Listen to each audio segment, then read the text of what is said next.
I blow the wind of God, on you. You are destroyed forever. And you'll never be back. Woo! Welcome to Coronagation 2020, and I need your money to build my mansion. I mean congregation and church. And I can't be expected to pay taxes in these trying times when I'm doing the Lord's work. And remember that the people that are asking you to stay home are the devil, and they are trying to ruin our connection to the Lord.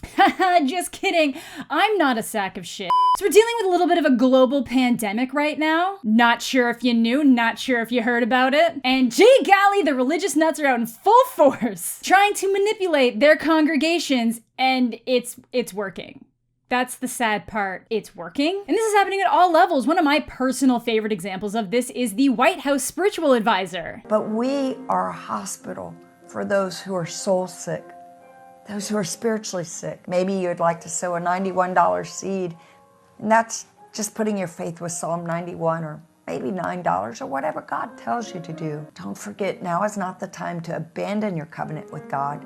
It's a time that you go deeper. I just love that. It's like, you know, we're in the business of healing too, but we're healing the soul, which we're gonna claim is also healing the body. So make sure you give us your money. There's various pastors that refuse to stop holding their sermons, and some of them have stay-at-home orders, and they've specifically said that that doesn't apply to churches, even though churches, like movie theaters, involve packing a bunch of people into an enclosed space and sitting there for hours at a time. I am actually terrified that this weekend is Easter weekend because a bunch of states have said, no, it's fine, we're not gonna shut you down for your Easter sermons. You go on. I'm pretty sure Jesus would rather you be alive than celebrating his resurrection. Is that what they do on Easter? I don't know. And then, of course, there's Kenneth Copeland, who's been in the news a handful of times over the past few years, so I figured we'd start off with him, but most of them are all exactly the same and want the same thing: your money. Before I start, I just want to stress how absolutely disgusting it is that these churches are doing this and lying to their congregations and influencing people to put themselves in unsafe situations under the guise of healing and spiritual awakening, and the fact that, you know, some of them are actually saying this whole thing is a scam to try to, like, end organized religion. I'm gonna say, if like there was a scam to end organized religion, I think I'd come up with something a lot better. Like, there are so many churches refusing to close and literally using terms like, we're gonna pack people in here like sardines because the Lord don't stop for no virus. But people's hearts sure will. I'm not even trying to be insensitive. I just want to point out how ridiculous it is that they're talking like that when people are actually dying. You don't need to be in a building to prove your faith to the Lord. Like, even Joel Osteen moved to online congregation, like, live streams and stuff, and he sucks. And half of them are lying about God's healing powers, and the ones that aren't lying about that are trying to claim that they've got, like, devices that are just neutralizing the illness like that. Pretty sure we wouldn't be in this issue if there were machines that could just, you know, you have a little and then it just swarms you and you're healed. So I've touched on Kenneth Copeland in past videos. He originally came to fame after this lovely, riveting clip about his private jets came into question, and he used terms like flying in a metal tube with a bunch of demons, and then was trying really hard to stress that he wasn't talking about the people. Do you really believe that human beings are demons? No, I do not. And don't you ever say I did. You can't manage that today. Right. This dope-filled world. Right. And get in a long tube with a bunch of demons. People get pushed in alcohol. Do you think that's a good place for a preacher to be and prepare to go preach to a lot of people? Do you ever use your private jets to go visit your vacation homes, for example? Yes, I do. He made that airplane so cheap for me, I couldn't help but buy it. But yes, that was his defense for needing private jets. He got pretty snippy. And yes, I did say jets as in plural. Pretty sure this dude has 3 private jets, which I don't think anybody needs that many. So this dude has insane amounts of money, like multiple millions of dollars, and he argues very hard to say that he's worthy of it and shouldn't have to give that back to his congregation and the people, because I guess that part of the Bible and all this the goodwill that Jesus talked about doesn't apply, but he's topped it. He's absolutely topped it. So like a month ago, I retweeted some crazy shit where he's like reaching out to the camera and his hand looks all slimy, and I was making a bunch of jokes about how like, well, you know, when you're wearing someone else's meat suit over your lizard demon body, you know, it starts to reject sometimes. So like the slime was coming through.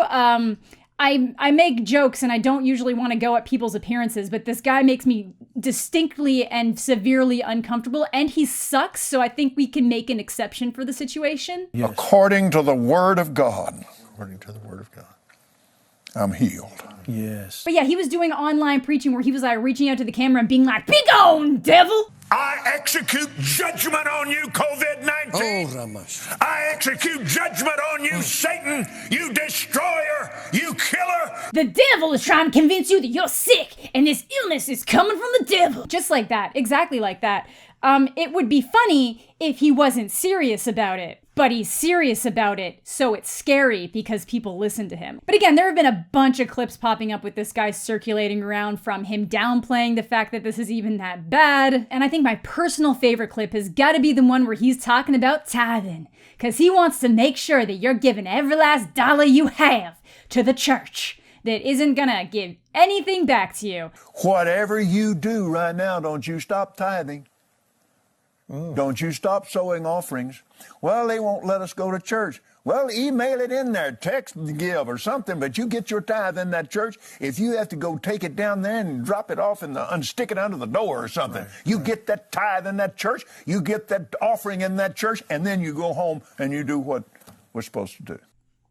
It doesn't matter if you don't have a job, you still need to give your 10%, but what is 10% of nothing, Kenneth? It's nothing. Like, it doesn't matter if you're sick, if someone has died, if you've lost your job, if you're losing your home, if you're on the streets. You better be paying your tithing. You better be slipping it under the door if your congregation has chosen to close. There are some great religious people out there that, you know, use their faith to do good and spread positivity in the world. But these people cannot be condoned, and none of this should be allowed. Like, I know various social media sites have deleted some of the clips that he posted because they're making false claims. But why is he not being sued the same way Jim Bakker was? Because, I'm sorry, I'm healing you through the power of the television.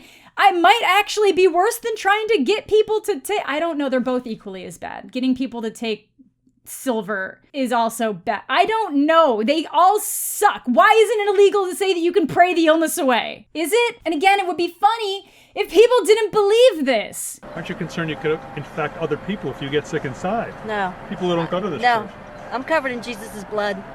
I'm covered in Jesus' But what blood. about other people who don't go to this church who you might encounter? All of these people go to this church. No, but you're going to be in places where other people I go to the grocery store every day. I'm in Walmart, What? Home Depot, all of those But you people. could get them sick from what happens in They the could church. get me sick, but they're not because I'm covered in his blood. Thank you very much. Like, honestly, after listening to you, you're making me want to be covered in Jesus' blood too. Like, you literally just said you're going to Walmart in different places like that daily, and you don't understand how you could be spreading it? Oh my God, we're all gonna die. And to touch again on Kenneth Copeland's like downplaying of this whole thing, he says things like this. What if you do get it?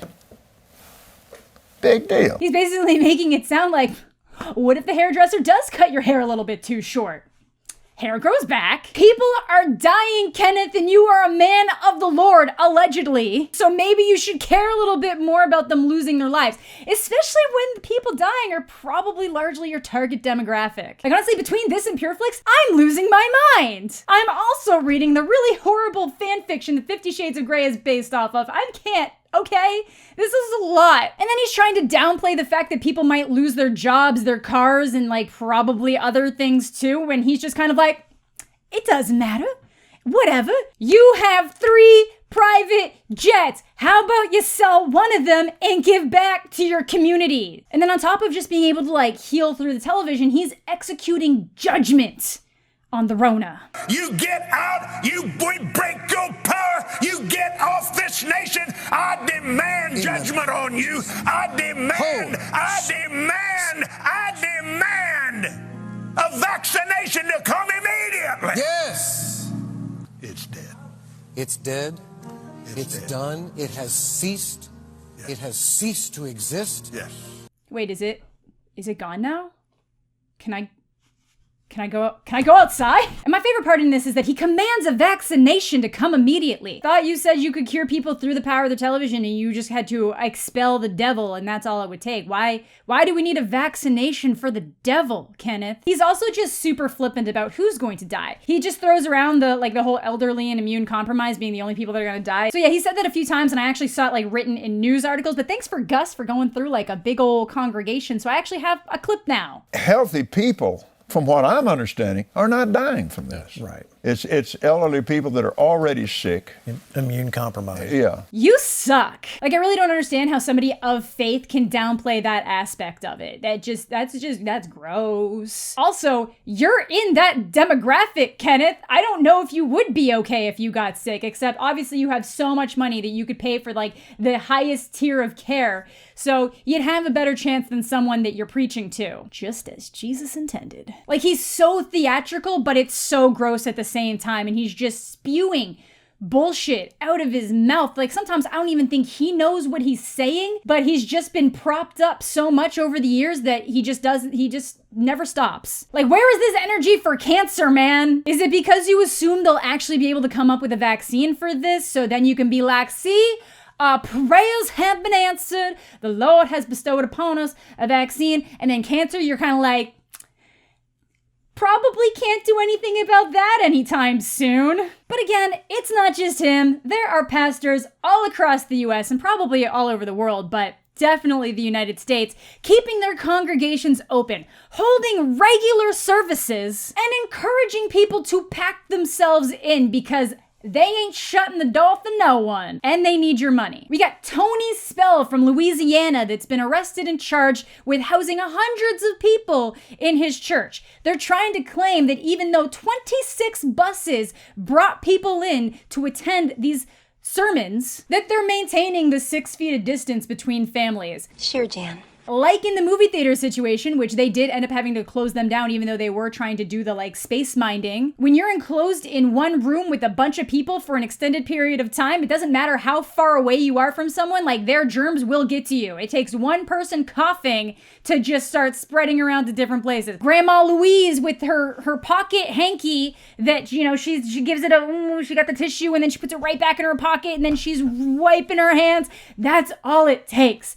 And there's hundreds of people in these buildings. And then those people aren't taking it seriously, so they're putting themselves in situations in public that can spread it even more. One of my favorite quotes, churchgoers would rather come to church and worship like free people than stay at home like prisoners. It's because of people like you that we will end up being trapped in our home like prisoners, because you can't just chill out for a couple weeks. The worst part about this is that we live in the internet age. There's technology everywhere. It's like, I uploaded this video to the internet. You can do the same thing with your sermons. You can even do live sermons where people can like talk in and chat and you can feel close to the people around you. You don't need to have them in the room with you. Or, you know, they could just read their own Bibles. Then, of course, Florida megachurch Pentecostal pastor Rodney Howard Brown, the man who once claimed to have cured the Zika virus, has also been arrested. But don't worry, he's already out on bail because it's whatever, because he too had his congregation packed in like sardines, conducting multiple extended sermons, not even regular ones, extended ones for these trying times. He's also claiming that the whole thing is a hoax, specifically referring to it as a phantom plague,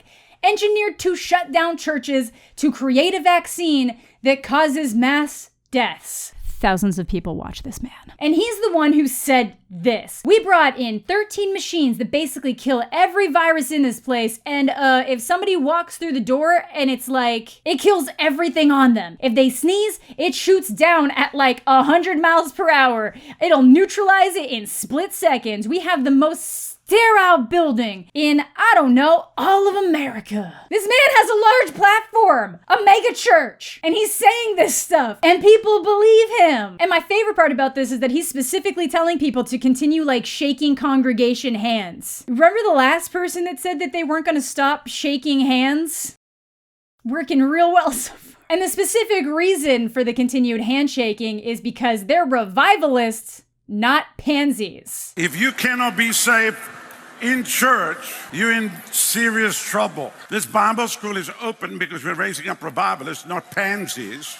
Oh my God. Again, we got Ray Moore of Alabama, who said he was writing a letter to fellow pastors to explain to them their duty to continue church assemblies even in these trying times. Our faith requires it. Our duty demands it, and no law or government can prohibit it. Do you mean this trying time of people dying, Roy? Because people are dying. Ugh, I don't even like wine, but it's time to open it. And the people that follow them and believe them will go to these churches and make a series of bad decisions based on what they're being told, and because they're idiots, and they're gonna get other people hurt because they think they're cleansed or cured because a pastor said so and did a bunch of this. And it's probably not even them that's gonna get the worst of it. They're gonna keep going and buying groceries and doing things every day and not minding safety rules. They're gonna get some poor, essential minimum wage employee sick, who's then probably gonna unintentionally pass it to other people just because Karen needed a trip to the Walmart and can't stay at home. Either way, I've barely scratched the surface on these people. They seem to be everywhere as they have no signs of slowing. Like the Vatican even said, we're canceling Easter this year. Like, maybe it's kind of serious. I don't know what to do with myself because it would be really funny if it wasn't so screwed up and dangerous. I'm just upset. Thank you all so much for watching. Leave a like if you enjoyed the video. Subscribe if you're new and into that kind of thing. I'm getting pretty close to 100,000 subscribers, which is pretty neat. Thanks to all my Patreon supporters. Hope you're all having a fantastic day. Stay inside, and we'll catch you all later.